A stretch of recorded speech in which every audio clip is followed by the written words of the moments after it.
মায়াতের জানাজার জন্য দাঁড়াইছে। উনি আসলে একজন ভালো মানুষ ছিলেন, কারণ আমি এখানে আসার যতদিন হয়েছে আমার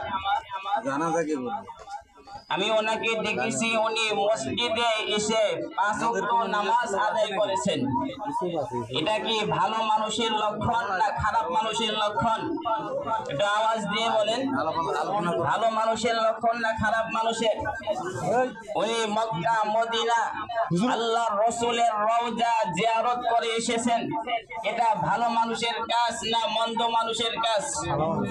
এই জন্য ভাই দোস্ত বুজুর্গ, আল্লাহ তাবারক তাআলার ডাকে সাড়া দিয়ে আল্লাহর বান্দা দুনিয়া ত্যাগ করে হুজুর ভালো ভালো কথা বলতেছেন, জগতে চলে যাচ্ছেন।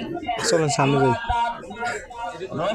সামনে কাতারে যাই, ইখলাসের সহিত কাজ করে দোয়া করব। আল্লাহ একটু মাইককে দেখানো যাবে না, বলেন না হুজুর জান্নাতের উঁচু মাকাম দান করেন। কে দেখতে আছে বললেন? আজকে চলেই গেলেন না, অত ভিড়ের সামনে যাওয়া যায় রেখে চলে গেলেন, না। কিন্তু আচ্ছা থাক, আমি আপনি কি করতেছি? আপনি সামনে যান, আপনি সামনে যান, কবরে যাওয়া লাগবে কিনা বলেন? সামনে যাওয়া তো আমাকে হুজুরের বয়ান কবরে যাওয়া শোনায় তো যাচ্ছে হুজুর, কোনো সন্দেহ আছে? আরো আওয়াজ দিয়ে বলেন, খুব সুন্দর কথা বলতেছে। সে যত বড় নেতা হোক না তো কেন, দামি হবে না, দামি কথা, দামি লোক দামি কথা। দেশের যদি প্রধানমন্ত্রী হয় তার মৃত্যু হবে না? আওয়াজ দিয়ে বলেন।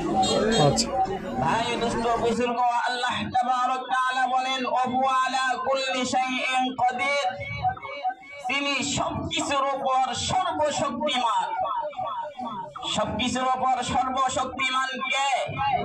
মুখ খুলে আওয়াজ দিয়ে বলেন কে? আরো আওয়াজ দিয়ে বলেন, সর্বশক্তিমান কে? দুনিয়ার কোন মানুষ? তাহলে আমরা মানুষের সঙ্গে কোন জুলুম করব? আওয়াজ দিয়ে বলেন, কোন জুলুম করব? কোন অত্যাচার করব? মিথ্যা কথা বলবো? মানুষের গীবত শিকায়েত করব? আল্লাহ তাবারক তাআলা আমাদের সবাইকে যত ধরনের গুনাহের কাজ আছে প্রত্যেকটা গুনাহের কাজ থেকে বিরত থাকার তৌফিক দান করুন। সকলে বলেন আমিন। আমরা এখন সকলেই জানাজার নামাজের জন্য প্রস্তুতি নিয়ে নিই।